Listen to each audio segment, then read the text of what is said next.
سوال: کیا خاوند اپنی فوت ہونے والی بیوی کو غسل دے سکتا ہے یا نہیں؟ اسی طرح بیوی اپنے خاوند کو غسل دے سکتی ہے کہ نہیں؟ جواب: عورت کا اپنے شوہر کو غسل دینا تو تمام اہل علم کے ہاں متفق علیہ ہے۔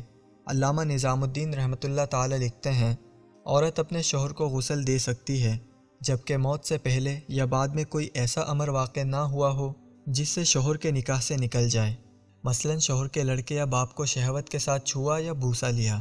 اگرچہ موت کے بعد ایسا کوئی امر واقع ہوا ہو تو بھی عورت کا شوہر کو غسل دینا جائز نہیں۔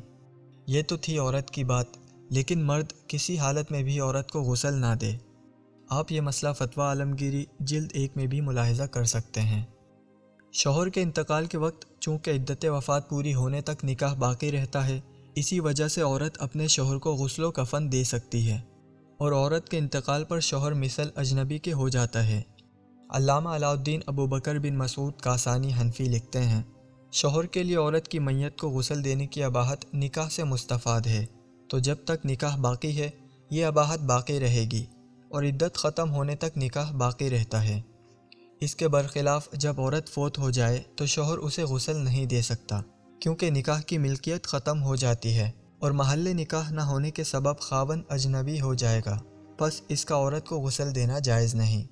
شوہر کے انتقال کے بعد بیوی اپنے خاوند کو دیکھ سکتی ہے، اور غسل و کفن دینے کی بھی اس کو شرعاً اجازت ہے، البتہ شوہر بیوی کا صرف منہ دیکھ سکتا ہے، ہاتھ لگانے اور غسل و کفن کی اجازت نہیں۔ بیوی کو غسل دینے اور اسے چھونے سے شوہر کو منع کیا جائے گا، البتہ بیوی کا چہرہ دیکھنے سے منع نہیں کیا جائے گا۔ دوستو، اگر آپ کو یہ ویڈیو اچھی لگی ہو تو اسے لائک کرتے ہوئے اپنے جان پہچان کے لوگوں کے ساتھ زیادہ سے زیادہ شیئر کیجیے، اور اسی طرح کی مزید معلوماتی ویڈیوز کے لیے UCS TV کو سبسکرائب کرتے ہوئے پاس میں موجود گھنٹی کے نشان کو ضرور دبا دیجیے۔